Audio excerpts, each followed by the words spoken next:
Here he comes.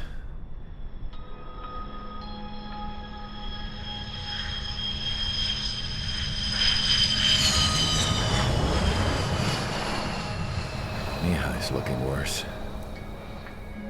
Thank God he has his granddaughters here to help him out.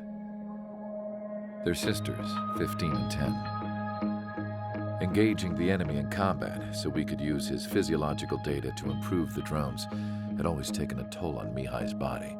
But today, he was really showing his age. The drones we based on his data were being taken down at a faster rate now compared to when the war began.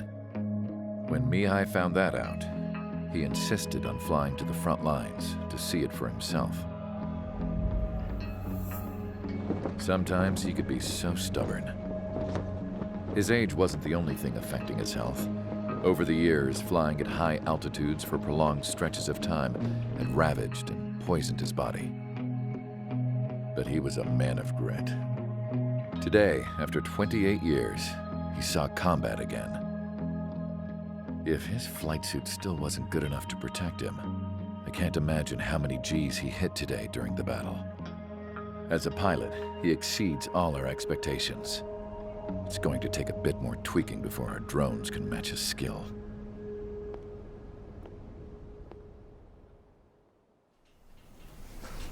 How penal is this penal unit, you ask?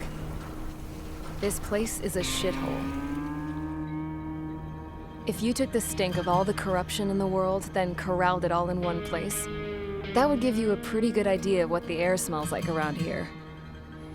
We got all kinds of critters, too. Everything from flea-ridden guards, rabid dogs, and a mechanic doing the stretch for life. I can't forget the rats. Yeah, we got those. And some pilots who got their wings clipped, too. One's a great pilot, but a lousy thief. One's a gambler with no luck. And one's an anarchist with no balls. Their job here was to rev the engines on the fake runways. The idea was for Aruja's spy satellite to pick up the heat sig. Even though there weren't any real fighters here, it looked like it on their infrared. I bet you're wondering, if Aruja lost the war, how come they still have a spy satellite? 'Cause someone over there was smart enough to train a bunch of computer nerds to hack into half of Osia's satellites. That's how come. Every now and again, I'd try to bust out. And every single time, those damn dogs would drag me right back. When I was in my cell, I'd hear this voice coming from the guards room. It was the Arusian princess rallying her people on the Arusian national broadcast. All us prisoners had become big fans of hers. You want to hear something funny? The guards were big fans too. I swear to God, every time she was on the air, they'd turn up the volume on the radio and sit there listening. I could see how someone like her could win the hearts and minds of soldiers and workers alike. When the princess said something, you could tell she meant every word.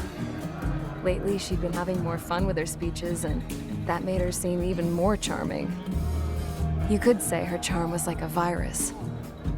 Whenever she'd point out stuff that was wrong with Osia, the prisoners in here went nuts. Hell, if anyone knew how messed up Osia was, it was the prisoners. They'd shout, "Burn Osia down."